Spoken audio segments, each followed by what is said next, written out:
Hey guys, good morning. कैसे हो?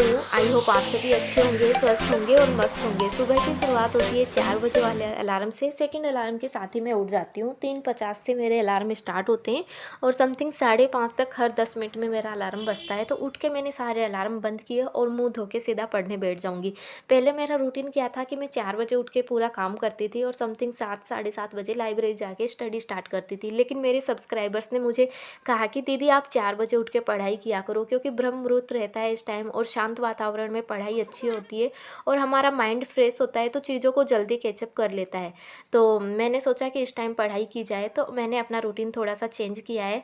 तो गाइज़, आपको क्या करना है, जो भी स्कोरिंग टॉपिक है उन पे ज़्यादा फ़ोकस करना है और जो ऐसे टॉपिक है उनसे ज़्यादा क्वेश्चन पुट अप नहीं हो रहे तो उनको आप स्किप कर सकते हो।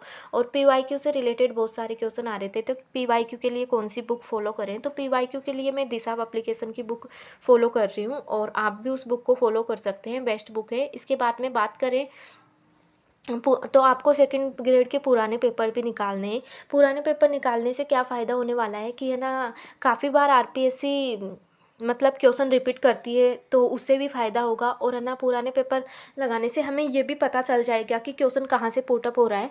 जैसे वनस्पति वाला टॉपिक है, इसमें बहुत सारा डेटा है, लेकिन हम पुराने पेपर लगाएंगे तो हमें पता चल जाएगा कि यहाँ से क्वेश्चन पुट अप हो रहा है, तो हम उन्हीं चीज़ों पे ज़्यादा फोकस करेंगे। इसके बाद में बात करें टेस्ट सीरीज़ से रिलेटेड, तो मैंने कौन सी टेस्ट सीरीज़ ज्वाइन कर रखी है वो भी मैं आपको इसी वीडियो में बताऊंगी और आप भी जो टेस्ट सीरीज़ आपको पसंद आए वो ज्वाइन कर सकते हो। हे गाइस, तो अब अपनी तैयारी को नेक्स्ट लेवल पर ले जाने का सही मौका है। जी हाँ, क्योंकि उत्कर्ष क्लासेस लेकर आया है आप सभी के लिए उत्कर्ष सिलेक्शन ऑफर, जो कि 21 अप्रैल से 26 अप्रैल तक चलने वाला है। और इस ऑफर में उत्कर्ष ऐप पर मिल रहा है 15% of on all courses. Use coupon code UCLWA15। और इतना ही नहीं, फ्री स्टडी मटेरियल और कोर्स की जो वैलिडिटी है वो आपके एग्जाम तक रहने वाली। लेकिन ध्यान रहे, उत्कर्ष सिलेक्शन ऑफर 21 से 26 अप्रैल तक ही वैलिड है, तो फिर देरी किस बात की, देर मत करो, अभी एनरोल करो और सिलेक्शन की रेस में आगे निकलो। तो अभी उत्कर्ष ऐप डाउनलोड कर लीजिए। यहाँ आपको मिलता है लाइव एंड रिकॉर्डेड लेक्चर्स की सुविधा, classroom level hand written notes, PYQ, quizzes, mock test, video solution, यानी वो हर एक चीज जो एक सीरियस एस्पिरेंट्स को चाहिए। तो अब तैयारी को सही डायरेक्शन दो। उत्कर्ष ऐप आज ही डाउनलोड करें और अपना कोर्स चुने और अपनी तैयारी को स्मार्ट, आसान और प्रभावशाली बनाए। उत्कर्ष ऐप में एनरोल करने के लिए लिंक आपको इस वीडियो के डिस्क्रिप्शन में और साथ ही पिन कमेंट बॉक्स में मिल जाएगा। Thank you. तो गाइस, 4 से समथिंग 4:10 से 5:10 तक मैंने साइकोलॉजी पढ़ी और इसके बाद में 5 बजे से 6 बजे तक मैंने अपनी सब्जेक्ट की ज्योग्राफी पढ़ी। और अब बात करते हैं टेस्ट सीरीज से रिलेटेड। तो गाइस, मैंने GK with Rakesh Jangid sir हैं, उनकी टेस्ट सीरीज ज्वाइन की है फर्स्ट पेपर के लिए। और मैं यहाँ पे किसी का प्रमोशन नहीं कर रही। जो टेस्ट सीरीज आपको पसंद आती है वो टेस्ट सीरीज आप ज्वाइन कर सकते हो। मैंने वो वाली टेस्ट सीरीज ज्वाइन करी है, GK with Rakesh Jangid sir की। और सेकंड पेपर की बात करें तो सेकंड पेपर के लिए अभी तक मैंने कोई टेस्ट सीरीज ज्वाइन नहीं कर रही। सब्जेक्ट वाइज टेस्ट सीरीज में लेने की सोच रही हूँ, जीजीडी की, क्योंकि मुझे है ना 2-3 सब्जेक्ट की लेनी है, जैसे इको है और टीचिंग मेथड्स हैं, तो वो मैंने अभी तक नहीं लिए। और इसके बाद में गाइस है ना, 6 बजे तक मैंने पढ़ाई करी और आज मैं 6 बजे काम स्टार्ट कर रही हूँ। तो पहले मैंने झाड़ू निकाली और इसके बाद में पोछा लगाया। तो सारा काम करके आज तो समथिंग 8 साढ़े 8 बजे मैं लाइब्रेरी जाऊँगी। तो गाइस, टेस्ट सीरीज की बात हो चुकी है। GK with Rakesh Jangid sir की जो टेस्ट सीरीज है वो है ना 15 अप्रैल से स्टार्ट हुई थी। तो फिर एक टेस्ट 15 को हो गया, एक 22 को, और इसके बाद में नेक्स्ट टेस्ट होने वाला है। तो ना, आपको जो टेस्ट सीरीज पसंद आती है आप उसे ज्वाइन कर सकते हो। और करंट अफेयर्स के लिए कहाँ से और क्या पढ़ रहे हो, ऐसे कमेंट्स बहुत सारे आते हैं। तो देखिए, करंट अफेयर्स के लिए मैं सिर्फ नानक क्लासेज को ही, मतलब नानक क्लासेज की क्लास देखती हूँ। और उनकी जो बुक है पहले 3 मंथ की आती थी, अब उनकी 2 मंथ वाली बुक आती है, जैसे जनवरी फरवरी की। तो वो बुक ला रखी है मैंने, वहाँ से पढ़ लेती हूँ। तो गाइज, समथिंग है ना 8:10 पे मैं यहाँ लाइब्रेरी पहुँच जाती हूँ। और लाइब्रेरी का मैंने वीडियो शूट नहीं किया क्योंकि इस टाइम थोड़े ज़्यादा स्टूडेंट आ जाते हैं, तो मेरी वजह से किसी को डिस्टर्ब ना हो। और लाइब्रेरी आते ही मैं सरस्वती माता को प्रणाम करके और ज्योग्राफी पढ़ना स्टार्ट कर देती हूँ।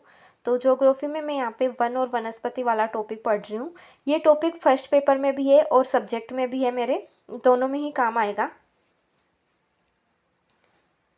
तो गाइज़ इसमें बहुत सारा डेटा था, तो इतना सारा एक दिन में नहीं होता, तो मैंने ना मतलब आधे से ज़्यादा कर लिया है। 1-2 पेज बचे हैं, जो बचे हैं वो मैं कल करूँगी। और आप लोगों की पढ़ाई कैसी चल रही है? आपका रिवीजन कहाँ तक पहुँचा? आपने कौन-सी टेस्ट सीरीज़ जॉइन कर रखी है? जो भी जॉइन कर रखी है वो बेस्ट है, बस उसको टेस्ट देते रहो, एनालिसिस करते रहो। टेस्ट से क्या है कि जो गलती हम मतलब एग्ज़ाम में करेंगे वो गलती हम यहाँ टेस्टों में कर लेंगे, तो उस गलती से वहाँ बचा जा सकता है, बस ये है। और है ना, पता भी चल जाता है कि किस टाइप के कहाँ से कैसे क्वेश्चन आ रहे हैं। तो मैंने हिस्ट्री पढ़ी, उससे आपके लिए भी एक क्वेश्चन है, किसे महाराणा प्रताप का पथ प्रदर्शक कहा जाता है? तो पहले मैंने ज्योग्राफी पढ़ी, और हिस्ट्री में मैंने मेवाड़ का इतिहास है वो टॉपिक तो कल कर लिया था, आज मैंने उसके पीवाईक्यू ही लगाए। और इसके बाद में फिर मैं भारत का संवैधानिक विकास है उसके मैंने यहाँ पे शॉर्ट नोट्स बना रखे हैं, तो उसका मैं यहाँ रिवीजन कर रही हूँ। तो ये देखिए शॉर्ट नोट्स में भी मैंने बहुत कुछ ऐड कर रखा है, तो बस मैंने ये पढ़ा। फिर समथिंग 1 बजे मुझे भूख लग जाती है, तो मैं घर पे आ जाती हूँ, और घर आते ही मैं सीधा खाना खाना स्टार्ट कर देती हूँ हाथ धो के। तो खाना वाना खा के थोड़ा रेस्ट करूँगी और फिर वापस लाइब्रेरी जाऊँगी। और आप करंट अफेयर्स कहाँ से पढ़ रहे हो? और गाइस है ना, टीचिंग मेथड्स के कोई अच्छी क्लास हो यूट्यूब पे तो बताना। टीचिंग मेथड के लिए मुझे कोई क्लास नहीं मिली, और है ना बुक से मुझे समझ में नहीं आ रहा। वैसे मैं 2 बुक फॉलो कर रही हूँ टीचिंग मेथड के लिए, लेकिन मुझे दोनों से ही है ना समझ में नहीं आया, तो मुझे लगा कि मुझे एक बार इसकी क्लास भी ले लेनी चाहिए। तो गाइस हिस्ट्री पढ़ने के बाद में फिर मैं अपने सब्जेक्ट में दर्शन शास्त्र पढ़ने लग जाती हूँ। तो दर्शन शास्त्र का वेद और उपनिषद वाला टॉपिक है वो मैंने कंप्लीट किया, और इसे कंप्लीट करने के बाद में फिर मैं समाज शास्त्र पढ़ना स्टार्ट कर देती हूँ। और हमने तो मतलब डेली लाइफ में 1-2 विवाह ही सुने हैं, लेकिन समाज शास्त्र को पढ़ते टाइम इतने सारे विवाह वाला टॉपिक पढ़ रही थी, तो मतलब इतने सारे विवाह के टाइप आते गए कि मेरा दिमाग ही चकरा गया। तो फिर मैंने इस सब्जेक्ट को बंद किया, और इसे बंद करने के बाद में फिर शाम के टाइम मैं टीचिंग मेथड पढ़ना स्टार्ट कर देती हूँ। तो गाइस टीचिंग मेथड के लिए मेरे अभी पास ये समथिंग 2 है ना बुक है, 8 बज रहे हैं, और 8 बजे मैं कोई नोट्स लाइब्रेरी नहीं से है घर टीचिंग के लिए मेथड के लिए मेरे पास। निकल गई हूँ। तो इन तो बुक को मैं 8 पढ़ बजे रही मैं थी, बट लाइब्रेरी मुझे से ना घर के ज़्यादा लिए कुछ निकल समझ में गई ही हूँ। नहीं आ रहा था इन तो बुक से। चलिए फिर अब घर पे ही मिलते हैं, और और यूट्यूब घर पे पे मैंने जाके क्लासेस मैं भी कितनी देखी, पढ़ाई बट है कर ना रही हूँ या कोई फिर क्या करूँगी सेकंड वो ग्रेड भी की आज टीचिंग मैं आप मेथड की लोगों के कोई साथ शेयर क्लासेस ही करने नहीं वाली मिली हूँ। मुझे। कोई तो अच्छा चलिए टीचर हो फिर आप तो घर आप पे ही बताना मिलते हैं। मुझे। और है ना टीचिंग मेथड का अलग से कोई कोर्स भी नहीं है, सारे कोर्स मतलब सारा एक साथ ही दे रहे हैं, तो अलग से ले भी नहीं सकते। कोई अच्छी क्लास या नोट्स हो तो आप मुझे बताना कमेंट करके। बाकी मैं तो यहीं से पढ़ रही हूँ। और आप लोगों की पढ़ाई कैसी चल रही है? कहाँ तक आपका सिलेबस